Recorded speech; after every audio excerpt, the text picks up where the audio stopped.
Hey everybody, I'm Kate Dillon from the Cars Racing Show. And I'm her brother. Jimmy Schultz from also the Cars Racing Show. One thing I wanted to talk about today is when we talk about trade shows, some people have said, well, trade shows are dead because trade shows used to be the place where companies would unveil their brand new product and they would release it out to the world and it'd be a big deal. There'd be a big launch and all of that. But that a lot of that went to the wayside with social media because now you have a new product. Heck, no matter what time of year it is, you post it up on social.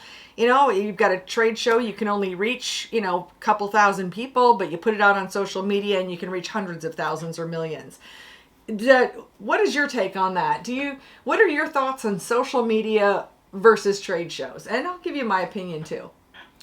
I think that I think that we have seen this movie before, and I'm going to say that because that social media has killed the magazines, the newspapers, and anything printed because it's free, right? And a lot of some of the promoters have said that, well, we don't need to be in a racing paper anymore. We don't need a racing paper because we can do everything on social media. And what has that gotten them? Fewer fans because That's there's right. Because people don't know. They don't know about that stuff. Mm-hmm. And social media is just all of it's the same way. The only targeted social media are the ones that people are actually wanting to target you in the first place. Yeah. And so it's kind of like it's you just take your message and just throw it into a big pot and then you shake it up and then you're hoping that your people are going to go into that pot and pick out what you want them to see.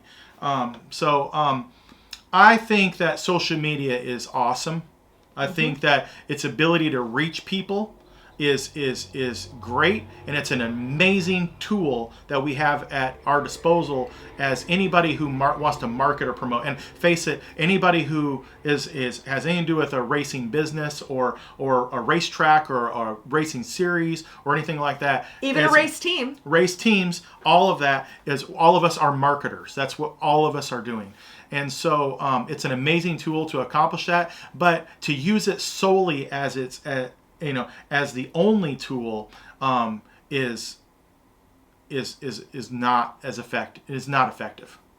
Yeah, it's a good for brand awareness. It is good for new announcements, and then let's talk about what a trade show has to offer because it hasn't killed trade shows, and I think that there's one thing that social media will never be able to achieve, and that's human connection.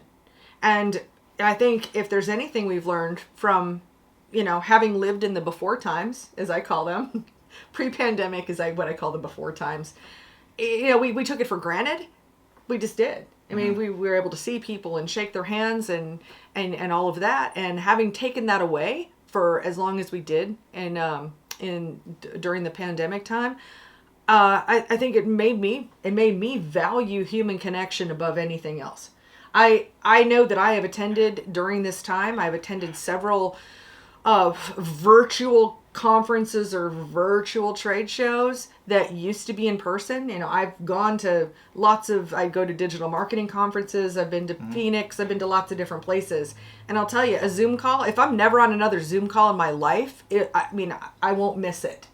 Because there's just nothing that's the same. There's one thing you can't do with social media. One thing you can't do with any kind of a virtual media of any kind is you can't create the micro moments that are unexpected. Right. The random person that you meet in the line at the concession stand. And, the thing is, so many of us go to, several races.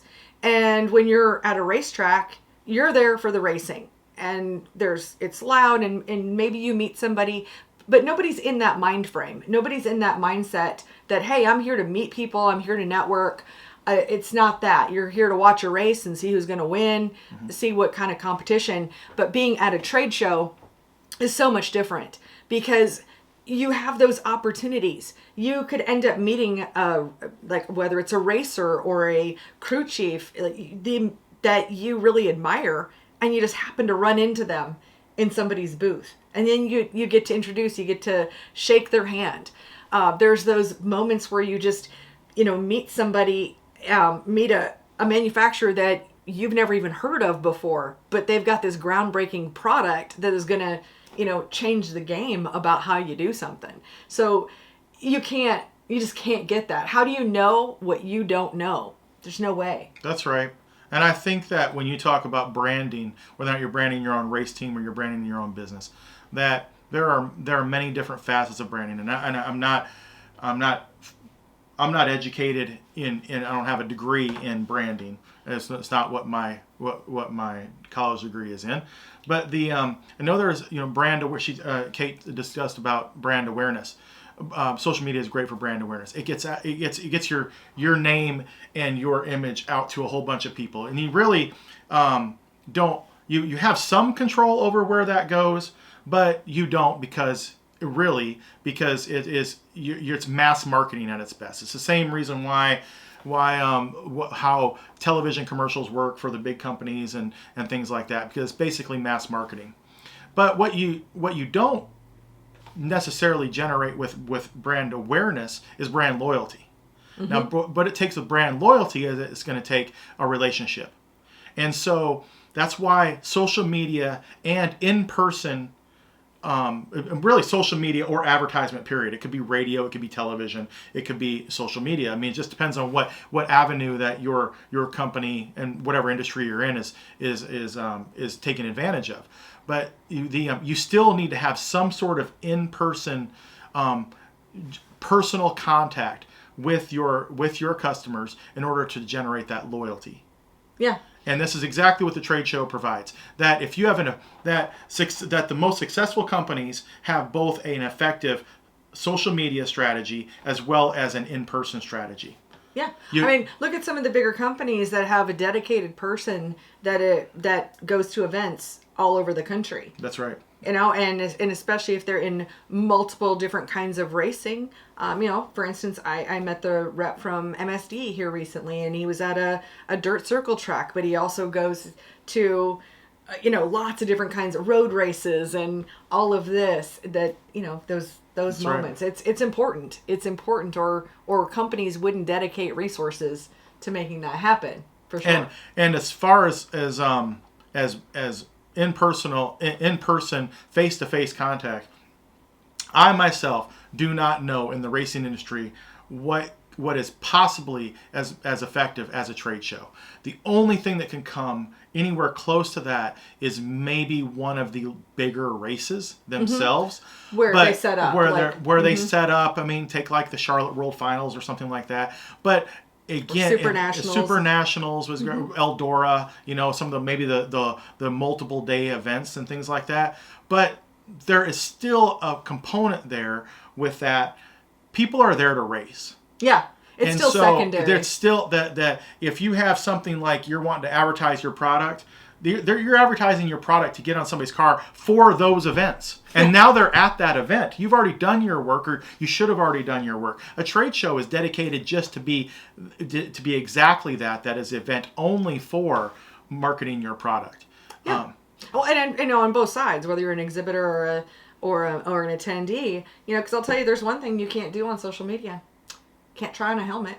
That's right. You can't try on a fire suit. You can't sit in a seat. That's right. You can't do any of those things. Do you know, I bought a lot of furniture recently, and I don't always know what it's going to, the picture looks pretty. You ever ordered something online, and the picture, I don't know, if anybody's ever done online dating, the picture doesn't match the reality. Right. That's right. So, and there's some of these personal items. It's one thing to see a cool looking steering wheel, but I'll tell you, until you pick up like an MPI steering wheel and hold it in your hands, then you go, oh, now I understand why the price is what it is. That's right. Because it's one hell of a nice steering wheel. Well, and it's the unfortunate part about what's going on with the brick and mortar stores versus Amazon right now. That a lot of people, when it comes to a large purchase, what they'll do is that they go to Best Buy or they go to they go to the mall or something like this, and they go and touch and feel it, and they try it on or do whatever they do. Then they go on Amazon, who doesn't have to have the expenses of the brick and mortar, and then they order it online and put those brick and mortar companies out of business. Next thing you know, we're going to have nothing but Amazon, and you're going to be buying stuff sight unseen. And so then everybody will be like, wow, I really wish I miss the days that we used to be able to go in and look at what we were going to buy before we bought it. So Except for me, I'm opposite. I started online and now I have brick and mortar. It happens. But again, to be effective, you're going to have both. And that's why you see like Best Buys and the companies that are going to survive, the Best Buys, Walmarts, Targets, and those are developing a very strong online contingent. And now you're seeing Amazon opening up brick and mortar stores. So it's all going to kind of come out, because at the end, you need to have both. You need to have an online component, and you need to have an in-person component. Whether or not that is, if you're a large enough company that you can have a representative that can travel around and go to race teams and hit all the races and stuff, then that's great. That's awesome. That's what your plan is. Maybe you don't need to do a trade show. Maybe you do. I mean, it's up to you. But that's your plan, to have an in-person, representation. But very few people have that. And so this is the one time a year where you have the opportunity to be able to get in front of a customer and meet them, and them to ask you questions about your products, and to get to know you, and because when people buy your products, it's not just about your product, it's about you as well. You're tied up in that product. I don't care if it's a chassis, or if it's a shock, or if it's a wrap, or a helmet, or whatever it may be. That like, if people are going to buy your product, they're buying you as well. Absolutely. And so I think at the end, is our trade shows dead? Is social media or trade shows, which is better? I would say that there's multiple right answers. I would say trade shows are not dead, or I wouldn't be organizing one. That's right. So we're a little bit biased in our conversation here, and of course we're posting this on social media. So it's hey, I think all these things can work together, and we can make the racing industry even better than it was before. And I hope we explain the fact that it's not an or. No. It's not a social media or trade show. It is the fact that they are actually complement each other. And that's what we're showing here, that we're using social media to generate brand awareness for our product, which is our trade show, to have the people come in the door to attend. Yes. So, I would urge everyone in the industry, whether or not you're a race team or if you're a business, to look at it the same way, that you have to have both, because I think it's very dangerous to think that you can rely on social media alone, and that you will accomplish the loyalty that you desire. I work in social media all the time, and algorithms change, and it becomes more and more expensive. And I use social media; we use it all the time, so it's not a detriment. But the winds shift. The winds constantly shift on where are the people on social media. And that's an interesting conversation. But at the end of the day, meeting somebody in person, that never loses its value. Right. And it's not like social media is easy. No. It's not like you can just say, you know what, it's free, and I went ahead and took 5 minutes and put a post up, and build it, and they will come. I just made $500,000. It doesn't work that way. You have to babysit that post on social media, and then you have to promote it to get to the right people, and so on and so forth. So it's an industry within itself. Yeah. And it is not a standalone product.